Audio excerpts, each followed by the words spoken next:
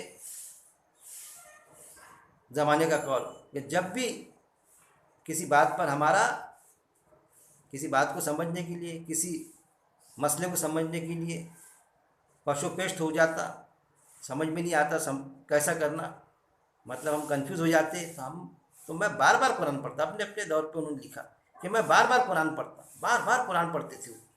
بار بار قرآن پڑھتے مطلب صرف عربی پڑھتے اور اللہ سے دعا کرتے. پڑھتے یعنی تلاوت آتا اس میں، تلاوت پڑھنے تو اس کا ایک حق ہے کہ پڑھے کے بعد میں سمجھ کے پڑھنا. ہم بار بار قرآن پڑھتے تو اس مسئلے کا حل مل جاتا. آج بھی ہم پر کوئی مسئلہ درپیش آئے گا تو ہم قرآن کی ترجمانی پڑھیں گے، اس کا ترجمہ، اس پر غور و تدبر کریں گے اور پھر فیصلہ کریں گے. ورنہ عالم صاحب سے پوچھے، انہوں نے بتا دیا ایسے. تو ایک عالم کچھ بتاتا، دوسرا عالم کچھ بتاتا. تو میں نے میرے درس میں وہ بھی پیش کیا. کس کی سنوں؟ وہ جو 4تھی کلاس میں واقعہ تھا ہمارے بچپن میں، گدھے کو لے کے چلتے، باپ بیٹھ گیا پہلے گدھے پر، پھر بیٹا بیٹھ گیا. ارے کتنا بے رحم ہے یہ. تو آخر کل کس کو سن کے کیا ہو جاتا ان کا معاملہ، کہ گدھے کو لاٹھی پر لے لیتے، پل کے نیچے سے جاتے، گدھے کو اپنے پر بوجھ سوار لیتے. پورا واقعہ میں نے تفصیل میں ہر بار اگر بیان کروں میں تو وہ جیسا معاملہ ہو جائے گا کہ کس کو سنو. کیونکہ قرآن میں آیت بھی ہے. کہ انہوں نے اللہ کی کتاب کو چھوڑا اور گدھے جیسی کتابیں لا دی، اپنے اوپر لاتی ہے. جیسے گدھا اپنے اوپر بوجھ لاتا نا، تو قرآن کو چھوڑیں گے تو یہ جو چند عالم ہے تمہارے پر، تم کو گدھا سمجھ کے ایسی ایسی کتابیں لاد دیں گے تمہارے پر کہ اس وزن سے، اس بوجھ سے تمہارا ایمان سلب کر کے رکھ دیں گے، اور آپس میں لڑیں گے شان مارنے کے لیے ایک دوسرے سے. وہ اس کو پر بد زبانی، وہ اس پر بد زبانی، کائے پر قرآن کی آیت کو لے کر کم، حدیث وہ کتاب ڈھیروں کی کتاب سامنے، ڈھیروں سے کتاب، حدیث میں ایسا ہے، اس میں ایسا ہے، وہ امام ابو حنیفہ، یہ اور وہ، اور یہ ایسا ہے ویسا ہے. ارے قرآن میں ایسا ہے نا بھائی، قرآن میں لکھا ہے نا. آپ صلی اللہ علیہ وسلم کو اللہ نے کوئی معجزہ نہیں دیا. سورہ انعام آیت نمبر 35. اب تم کرامات کی بات کرتے، کرامات ہے، اور آپ صلی اللہ علیہ وسلم کو تو معجزہ نہیں دیا، معجزے کا دروازہ تو وہیں بند ہو گیا تھا. پھر اس آیت کے خلاف میں جا رہی نا تمہاری بات، کیا ہوں گا اس آیت کا؟ ارے ایسا کیسا؟ سارے علماء متفق ہے اس پہ، زیادہ علماء متفق ہے. قرآن کہتا ہے نا دوزخ میں سے نہیں نکلیں گے، علماء متفق ہے دوزخ میں سے نکل جائیں گے ایک نہ ایک دن، ذرہ برابر بھی ایمان ہے تو کیا ہے یہ؟ ایک عام ایمان والا اس کو ایسے چیزیں کہ چانس مارنے کا کام، ایسا راستہ بتاتے کہ تیرے کو چانس ہے نا، دوزخ میں جائے گا، نکلنے کا چانس ہے نا، تو بڑا اچھا لگتا تھوڑی دیر کے لیے ایمان والے کو. کہہ رہے ہو یار جائیں گے، کر لو غلط کام، نکل جائیں گے. ارے یہ کس کا عقیدہ تھا بھائی؟ قرآن نے تو کنڈم کیا اس عقیدے کو، یہود و نصارہ کا عقیدہ تھا. بخاری مسلم کی حدیث ہے، ہونے تو ہے تو کیا کروں میں؟ سورہ البقرہ آیت نمبر 80، سورہ ال عمران آیت نمبر 24 میں صاف اللہ نے فرما دیا. یہود و نصارہ کا جو عقیدہ تھا کہ یہ کہتے کہ ہم کو دوزخ کی آگ نہیں چھوئیں گی مگر گنتی کے چند دن، وہی عقیدہ ہمارے ایمان کا جز ہے. اور ایسے کئی عقیدے، عیسیٰ السلام آئیں گے ہمارے ایمان کا جز ہے. قیامت کا ڈر ختم، ابھی عیسیٰ السلام آئے نہیں تو میں کیوں ڈروں قیامت سے؟ پھر ابھی تو آئے نہیں، آئیں گے جب اس کے بعد میں ڈرنا شروع کروں گا. جب کہ قرآن میں اللہ نے فرمایا قیامت تو اچانک آئیں گی، کہاں بتایا کہ عیسیٰ السلام آئیں گے اس کے بعد میں قیامت آئیں گی؟ اچانک آئیں گی، پلک جھپکتے آئیں گی. جبکہ عیسیٰ السلام تو آ چکے تھے، ان کے بعد میں آپ صلی اللہ علیہ وسلم کو نبوت ملی نا، تو قرآن میں تو یہ آیت ہونا تھا نا. سیدھی سیدھی بات ہے نا بھائی، عقل کا تقاضا ہے نا. کہ اس وقت کے لوگ پوچھ رہے، کافر پوچھ رہے، ایمان والے بھی پوچھ رہے کہ آپ سے قیامت کب آئیں گی؟ آپ سے کیا فرماتے؟ کئی آیتیں ہیں، ان سے کہہ دو اللہ نے کہا کہ قیامت کے علم میرے کو نہیں ہے، پلک جھپکتے آئیں گی، اچانک آئیں گی، ان قریب ہے. کیوں نہیں آئی آیا کہ عیسیٰ السلام آئیں گے اس کے بعد میں قیامت آئیں گی؟ ان کو بول دو نا عیسیٰ السلام آئیں گے اس کے بعد میں آئیں گی. ارے یہ عقیدہ کس کا ہے میرے بھائی؟ یہود و نصارہ کا، عیسائیوں کا. جیزس کمسون، اور آپ صلی اللہ علیہ وسلم نے تو کہہ دیا تھا کہ بنی اسرائیل جس بل میں گھسی، کون سے بل میں گھسی؟ جیزس کمسون، عیسیٰ السلام آئیں گے، قیامت کا ڈر ختم کر لو. اس بل میں میری امت بھی گھسیں گی، اور ان سے زیادہ گھسیں گی، تو گھسے اس بل میں امت. تو امت اس بل میں گھسیں گی، تو یہ کہا کہ آپ صلی اللہ علیہ وسلم نے کہ اس بل میں میری امت بھی گھسے گی، ان کی ایسا کریں گی، اب پھر بھی جنت میں چلے جائیں گی. انہوں نے کیے تو وہ دوزخ میں جائیں گے، اور ہم نے کرے تو ہم جنت میں چلے جائیں گے. یا پھر دوزخ میں جائیں گے، دوزخ میں سے نکال لیں گے آپ صلی اللہ علیہ وسلم. یعنی اتنے لاڑکے ہو گئے ہم. ایسا کچھ ہوگا؟ قرآن سے ہجرت کریں گے، آپ صلی اللہ علیہ وسلم سفارش کر دیں گے تمہاری، قرآن سے ہجرت کریں گے تم کو دوزخ میں سے نکال دیں گے. ایسی شکلیں، اس کو بھی آج سمجھنے کی ضرورت ہے. یہ اس لیے مجھے پیش کرنا پڑتا بھائی، کچھ لوگ ڈیبیٹس کرتے، میرے درس تو نہیں سنتے یوٹیوب پر، کوئی ایک تھوڑا بہت درس سن لیے تو سن لیے، پورا تفصیل سے سمجھ نہیں پاتے مجھ کو اور میری بات کو، اور میرے سے ڈیبیٹس میں میرے گھنٹوں برباد کرتے. میرے خود دوست کا لڑکا 3-4 دن سے پریشان کر دیا مجھے، یہ جوابت دینا پڑ رہا ہے. دوستی کا تقاضا، تعلقات کا تقاضا، اس سے ہمدردی محبت ہے، جوابت دینا پڑتا. دیا جواب، اتنا کہ میرے درس قرآن جو میں پیش کرتا اس میں میرے کو تاخیر ہوگی، کہ جو ساری دنیا تک کے بات کو میں پہنچاتا. ہاں لوگ کتنے بھی سنے، اس سے میرا مطلب نہیں، اپنی بات میں پیش کر دیتا لوگوں کے سامنے کہ قرآن پر ایک عام انسان قرآن پر کے مطابق اپنی زندگی بسر کر لے، اپنا مزاج قرآن کے مطابق بنا لے، جیسا اس وقت میں بنایا تھا ہوتا تھا. حضرت عمر رضی اللہ تعالیٰ عنہ کا واقعہ بھی ہے کہ جب آپ وسلم کا انتقال ہوا تو محبت کا تقاضا تھا سرکار کے، یقین نہیں آیا ان کو، آج تلوار نکال لی حضرت عمر رضی اللہ عنہ نے، ہو نہیں سکتا. انتقال ہو گیا, کچھ بھی بولتے, کوئی بولے گا تو گردن کاٹ دوں گا. یہ چلے گئے آپ مر گئے اس دنیا سے, یہ انتقال ہو گیا, ہو نہیں سکتا. محبت کا تقاضا, سب پریشان, کوئی ان کے سامنے جانے کو تیار نہیں. ابو بکر صدیق رضی اللہ تعالیٰ آئے, قرآن کی آیت پڑھی, جو بھی حدیث میں آتا جو آیت پڑھی انہوں نے, جیسا سورہ زمر آیت نمبر 30 میں ہے, بے شک آپ کا انتقال ہونا ہے اور یہ بھی ایک دن مر جائیں گے. اب یہاں پر عربی متن میں دونوں جگہ پر کیا آیا ہے, موت آیا ہے, لیکن یہاں پر ہمارے لیے مرنا اور آپ کے لیے انتقال ایسا ہے, دونوں جگہ انتقال لے لینا تھا ترجمے میں, یہ چیزیں. پھر سورہ ال عمران آیت نمبر 144 میں بھی ہے, اگر ان کو آپ کو موت آ جائے یا ان کو قتل کر دیا جائے تو تم پھر جاؤ گے. وہ بھی چیز ہے کہ آپ کو اگر موت آ جائے یا کوئی قتل کر دے تو کیا تم ایمان سے پھر جاؤ گے, یہ چیز. تو اور بھی آیتیں موجود ہے, اس پر بھی ہم درس قرآن لیں گے انشاءاللہ. تو کہنے کا مطلب یہ کہ حضرت عمر رضی اللہ عنہ کہ قرآن پر ایمان آیتیں ان کے سامنے نازل ہوئی, آپ صلی اللہ علیہ وسلم وہ آیتیں پیش کر دی, لیکن محبت میں ایسے یہ ہو گئے کہ آیت سے تھوڑے یہ ہو گئے کہ آیت یاد دلانے پڑی. جیسی یاد دلائے تو پھر ایک دم تلوار نیچی کر دی, پھر آیت کے سامنے تو سرنڈر ہو گئے. اس ٹائم پہ تھوڑی یہ کہا فلانی حدیث, آیت پیش کرتے تھے صحابہ ایک دوسرے کے سامنے, آیتوں سے بات ہوتی تھی, تلوار نیچے کر دی, پھر تسلیم کر دی اس چیز کو. قرآن کی آیت سے تو انکار نہیں کیا جا سکتا. واقعات ملتے ہیں, ایسا وہ واقعہ حضرت عمر رضی اللہ عنہ کا وہ بھی واقعہ موجود ہے کہ حکم نامہ جاری کیا کہ بہت لوگ مہر باندھ لیتے تھے, عورتیں خواتین زیادہ مہر باندھتے تھے. ایک حکم نامہ نکالا کہ ایک میعاد مقرر کی اس کی, اس سے زیادہ نہیں باندھیں گے. اب جا رہے رستے سے, حالانکہ بڑے تیز تھے حضرت عمر رضی اللہ عنہ, ایک خاتون نے راستہ روک لی, اے عمر خلیفہ آپ نے تو ہمارا حق مار دیا. ارے میں نے حق, ہاں عورتوں کا خواتین کا حق مار دیا, کیسا حق مارا؟ اللہ نے قرآن میں تو فرما دیا کہ عورت کتنا بھی مہر باندھ سکتی, پورا حق حاصل ہے, کتنا بھی باندھ سکتی, پہاڑ برابر سونا بھی باندھ سکتی, اس طرح سے آتا اس میں واقعے میں. اور ہے قرآن میں کوئی میعاد مقرر نہیں ہے. ایک عورت کے پاس رشتہ گیا, اس سے پوچھے تو وہ اگر یہ کہے کہ مجھے 1 ٹرک سونا ہونا مہر میں, اس کا حق ہے, وہ پٹتا تو کر, نہیں تو چلتے پھرتے نظر آ. تو اس نے کہی پہاڑ برابر سونا, قرآن میں پیش کر دی قرآن کی بات. کیا الفاظ آتے حضرت عمر رضی اللہ عنہ کے, دیکھیے کیسا قرآن کی آیت پر سرنڈر ہوتے تھے. عمر غلطی پر تھا, میں میرا حکم ہے خاتون, میں میرا حکم نامہ واپس لیتا ہوں. حکم نامہ واپس لیے حضرت عمر رضی اللہ عنہ نے. قرآن کی آیت پر کیسے سرنڈر ہوتے تھے کہ جب تلوار نکالی, ابو بکر صدیق رضی اللہ عنہ نے جب آیت پیش کی کہ آپ کا انتقال ہو چکا, تلوار نیچے.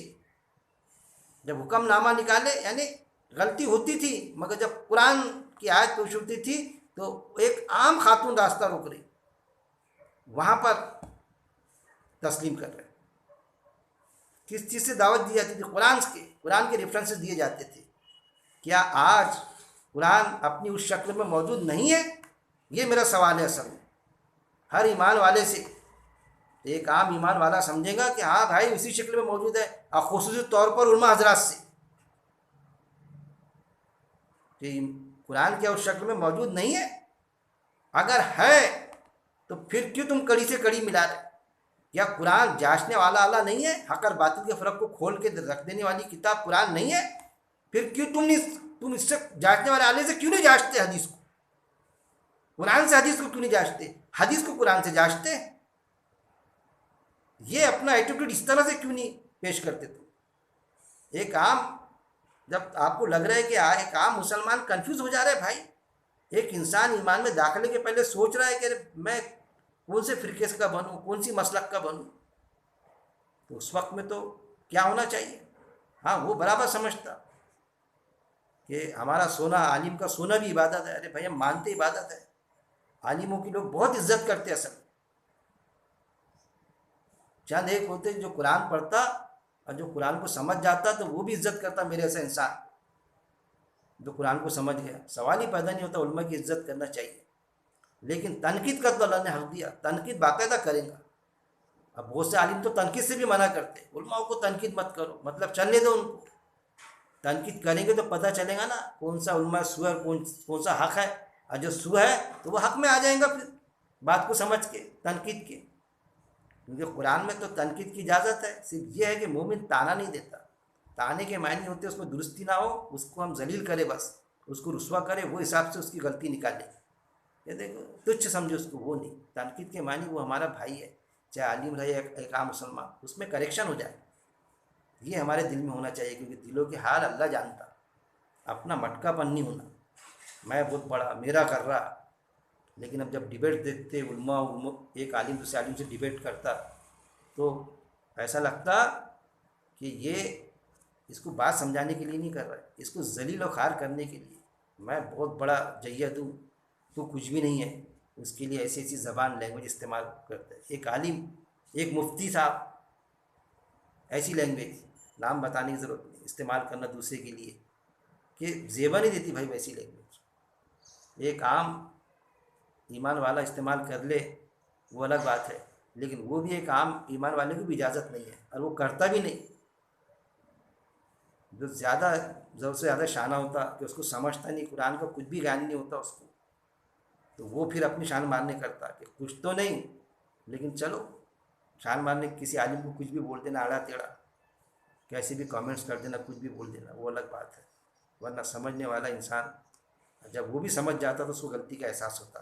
ایک عام انسان اس طرح سے سیدھا سادہ، ایک عام مسلمان غلطی سے کبھی کامنٹس کر دیا، کسی کو بول بھی دیا، تو اس کو احساس ہوتا ارے یار بات سمجھ میں نہیں آئی تھی تو غلطی ہوگی، آج بات سمجھ میں آئی تو نہیں، اس طرح نہیں بولنا چاہیے. وہ بھی اپنے آپ کو سنبھالتا.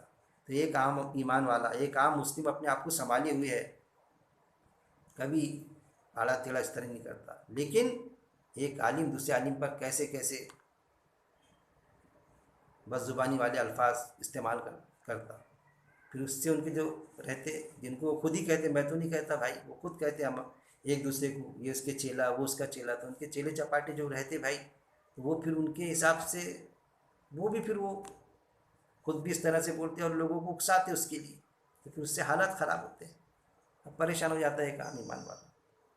کہنے کا مطلب آج میں جو بات پیش کر رہا تھا اس کے تحت میں نے آج یہ چیز لیا کہ ایک عام مسلمان یہ سمجھ جائے کہ ہم قرآن کو ترجمے سے پڑھے، ترجمانی سے پڑھے، اور آیتوں پر غور و تدبر کرے، اور قرآن سے حدیث کو سمجھے، نہ کہ حدیث سے قرآن کو سمجھے.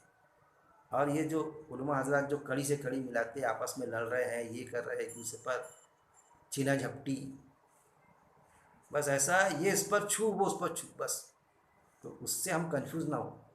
لڑنے تو بھائی ان کو کیا کریں گے. سمجھدار قسم کے لوگ جب آپس میں اس طرح سے گفتگو کر رہے ہیں ایک دوسرے سے، تو پھر اس کے لیے ایک عام ایمان والا کیا کرے گا. ہم سے جتنا کام ہوتا ہم کریں. یہ ہو سکتا ہے کہ ہم انہیں علماء حضرات نے قرآن کی انگلش زبانوں میں ترجمانی کر دی، اس کو پڑھے، اس پر غور و تدبر کرے، جس میں سارے مسلک کے متفق ہے. جیسا حافظ نظر احمد صاحب کا ترجمہ، لفظی ترجمہ، تینوں چاروں مسلک اس پر متفق ہے. اہل حدیث، بریلوی، دیوبندی، تینوں مسلک کے علماء متفق ہے اس پر. اور کیا کہا انہوں نے کہ چند پارے پڑھ کر بھی، قرآن کے چند پارے پڑھ کے بھی پورے قرآن کو بآسانی سمجھ سکتا. عربی کو نہیں جاننے والا بھی، یہ کہا انہوں نے، عربی زبان کو نہیں جاننے والا بھی چند پارے پڑھ کے یہ لفظی ترجمے کے ان کے پورے قرآن کو بآسانی سمجھ سکتا ہے. تو بھائی جیسا میں سمجھ گیا کہ میری عربی تھی کیا، جیسا میں سمجھ گیا، چند پارے اپنی پڑھا، میں نے پورا پڑھا نظر صاحب کا، ایک نہیں دو بار پڑھا. آپ بھی کم سے کم ایک بار پڑھ لو، نظر صاحب کا نہیں، جس پر بھی آپ کا عقیدہ ہو ان کا لفظی ترجمہ پڑھ لو، اور بھی حضرات کے ہیں لفظی ترجمے، تو آپ بھی قرآن کو سمجھ جائیں گے. کسی بھی جماعت سے جڑ کے کام کرو. دیکھیے میں کسی جماعت کے خلاف نہیں ہوں، کسی عالم کے خلاف نہیں، کسی جماعت کے خلاف نہیں، کسی بھی جماعت سے جڑ کے کام کریں ہم. لیکن ہمارا کیا ہونا چاہیے، قرآن کے مطابق ہم قرآن ترجمے سے پڑھ لیں، پھر باقاعدہ بات سمجھ میں آئے گی. کہ کوئی جماعت کا کوئی فرد، کوئی شخص یا ذمہ دار ہم کو قرآن کے خلاف میں کوئی کام کرنے کہیں گے تو ہم بولیں گے نہیں بھائی السلام علیکم، یہ آپ کو مبارک کو ہم نہیں کریں گے. جیسا ایک ہوتا نا، میں ہمیشہ مثال دیتا، پلیٹ فارم 1 سے 10 تک کے پلیٹ فارم ہے، کسی بھی پلیٹ فارم پر کھڑے رہے ہم، لیکن گاڑی نمبر 786 میں سفر بیٹھنا ہے، سفر کرنے کا ہے. ایسا یہ قرآن میں تو کوئی 786 نہیں ہے نمبر، لیکن اللہ کی رسی مضبوطی سے تھام لو ہے نا قرآن. بس قرآن کے مطابق زندگی بسر کرنے کی، کسی بھی پلیٹ فارم میں رہو، کسی بھی جماعت سے جڑ کے کام کرے ہو، کوئی مذائقہ نہیں. جس کا کسی بھی جماعت یعنی امت مسلمہ کی جماعت بھائی، نہیں تو چلے کوئی دوسری جماعت امت مسلمہ کی نہیں، جن کا نصب العین قرآن نہیں ہے، جن کا ایمان ہی قرآن میں نہیں ہے. اب بڑے بڑے نیکیوں کے کام کر رہے ہیں، وہ ہاسپٹل ڈال رہے ہیں، یہ ڈال رہے ہیں، وہ ڈال رہے ہیں، بہت سارے کام ان سے جڑ جائیں گے. بولیں گے بھائی آپ نے تو بولے جڑو کسی بھی جماعت سے. تو کسی بھی جماعت کا مطلب امت مسلمہ کی جماعت جن کا نصب العین قرآن ہو. اس طرح سے جو بولے کہ میں ہم امت مسلمہ ہمارا نصب العین قرآن ہے، ہمارا ایمان قرآن پر ہے، ان سے جڑو. بھلے وہ قرآن سے پر بتاتے ہیں، پھر کوئی اگر بھگوڑے کیسا بھاگے قرآن کی آیت سے تو ہم نہ بنے بھگوڑا. ہم اس کو بولیں کہ بھائی آپ کا یہاں، تاکہ اس کے بھی میرے ایسے کہ ذہن میں آئے کہ بھائی اس آیت کے مطابق نہیں ہے نا آپ کا ایک ہاں یار، ارے ہو یار غلطی ہو رہی تھی میرے سے، تو وہ بھی سدھر جائے. یا نہیں سدھرتا تو اس کو اس کا مبارک. ہم اس کے مطابق کام کرنے والے بنے، کسی بھی جماعت سے جڑ کے ہم کام کریں. اگر کوئی اپنے ساتھ ہم کو لینا نہیں چاہتا کہ ہم قرآن کی بات کرتے تو اس کو پسند نہیں آتی. یہ بھی ہوتا جیسا میرے ساتھ ہوا اور بہت سے لوگوں کے ساتھ ہوتا، تو پھر اکیلا انفرادی کام کرے تو وہ بھی قرآن میں آیت موجود ہے کہ ابراہیم السلام سب سے کٹ کے ایک اللہ کے ہو گئے تھے، اور وہ شرک کرنے والوں میں سے نہیں تھے، دین اسلام پر قائم تھے. آپ صلی اللہ علیہ وسلم کو بھی دین ابراہیم پر قائم ہو جاؤ، یعنی دین اسلام پر آیتیں موجود ہیں. وہ اللہ رب العزت نے صاف انداز میں بتا دیا. تو اس طرح کا ہم ایٹیٹیوڈ رکھیں، یہ بھی ایک چیز ہے.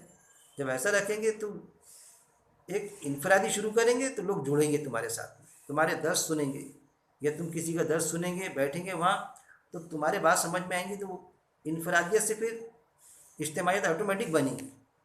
جیسے ابراہیم السلام قرآن میں بتا دیا کہ وہ اکیلے اپنے آپ میں امت تھے. یہ کہا کہ ایک انسان اکیلا ایمان والا ہے، اگر قرآن کو اس کا عقیدہ ہے اللہ کی بات پر، تو وہ انفرادی شکل نہیں ہے، وہ اپنے آپ میں ایک امت ہے. مطلب جیسے ابراہیم السلام تھے اس طرح اللہ نے ٹریٹ کیا، تو لوگ جڑیں گے، پھر بات بڑھیں گے آگے. پھر لوگ اپنے پلیٹ فارم سے آپ کو بولنے بھی لگائیں گے، درس دینے لگاتے. کبھی کچھ مجھے میں دیتا بھی ہوں دوسرے پلیٹ فارم پہ درس، کبھی کسی کو ناگوارا گزرتا تو ڈبل سے موقع بھی نہیں دیتے وہاں درس دینے کا، تو نہ دے. لیکن کوئی کمپرومائز نہیں ہوگا، جو قرآن میں وہ بات پیش ہوگی. تو درس دینے دے چاہے مت دینے دے، کوئی یہ نہیں. لیکن جب بھی دینے دیں گے تو قرآن کی بات ہوگی، وہی کہا جائے گا. اس جماعت کا عقیدہ بھلے یہ ہو کہ دوزخ میں سے نکل جائیں گے، لیکن قرآن میں جو موجود ہے 15 مقامات سے زائد کہ دوزخ میں ہمیشہ ہمیشہ رہیں گے. تو مجھے جب پیش کیا جائے گا، میں وہ آیت اگر پیش کرنے لگائیں گے فلاں آیت لیجیے نا، اور اس میں جب آئیں گا خود ہو کے میں تھوڑی ایسا لوں گا اسپیشل طور پہ. لیکن جب وہ آیت پیش کریں گے 15-20 میں کی یہ آیت پر آپ 10 لیجیے، تو میں تو بولوں گا وہاں پر ہمیشہ ہمیشہ رہیں گے دوزخ میں. کیوں نہیں بولوں گا؟ کیوں میں وہ آیت کو چھپاؤں گا؟ آپ سے سامنے کوئی آیت کو چھپائے؟ وہی تو چاہتے تھے آپ سے سب سے لوگ اس وقت میں یہود و نصارہ کہ تھوڑا کمپرومائز کر لو. تو وہاں تو جمع نہیں کمپرومائز کا معاملہ. لالچ دی گئی، طرح طرح کی اذیتیں دی گئی آپ وسلم کو. اچھی خاتون سے شادی کر دیتے، تم کو حکومت دے دیتے، حاکم بنائے تھے، وہاں جمع نہیں. لیکن بعد میں ہوا گھسڑ گھاسڑ، گھڑی گئی حدیثیں گھڑی گئی، اور ایسی حدیثیں جو قرآن کی آیت کے خلاف ہے، قرآن کی آیت کے خلاف میں جاتی، وہ حدیثیں ہمارے ایمان کا جز بنی ہوئی ہے بھائی. وہی جو گھسڑ گھاسڑ ہوا اس سے، اور اس میں کڑی سے کڑی ملائی جاتی، جبکہ قرآن کی آیت سے سیدھی ٹکراتی ہے، اور کڑی سے کڑی ملا کے اس کو معتبر بتائی جاتی ہے، مستند بتائی جاتی ہے حدیث کو. اور اس میں علماء الجھا دیتے ایک عام ایمان والے. تو جانچنے والا اعلیٰ قرآن ہمارے پاس موجود ہے. بس اس سے جانچیں گے ہم ساری چیز کو. کوئی حدیث کو جانچیں گے، کس کی بھی بات کو، کوئی بھی ہمارے باپ کی بات رہے، کوئی بزرگ کی بات رہے، کس کی بھی رہے، اس سے جانچے جائیں گی. بس یہ ہم ایک ضابطہ بنا لیں، کام ایمان والا. اللہ سے دعا ہے کہ اللہ رب العزت، اور پھر ہم یہ بھی سمجھے کہ مخالفت علم کی بنیاد پر کریں، ہم بغض کی بنیاد پہ نہ کریں. کہ ہم جس جماعت سے جڑے ہیں تو اس کی مخالفت نہیں کرنا، دوسرے کی مخالفت کرنا. اور شخصیت پرستی اور گرزبیت کو ہم بالکل چھوڑ دیں. بالکل علم کی بنیاد پر مخالفت کرو، اور طریقہ مخالفت کا بڑے معتبر انداز سے، بڑے اچھے انداز سے ہم مخالفت کریں، مثبت انداز سے. اللہ سے دعا ہے کہ اللہ رب العزت قرآن کو پڑھنے، سمجھنے اور اس پر عمل کرنے اور موت تک اس پہ جمع رہنے کی میرا مالک توفیق دے. وآخر دعوانا ان الحمد للہ رب العالمین.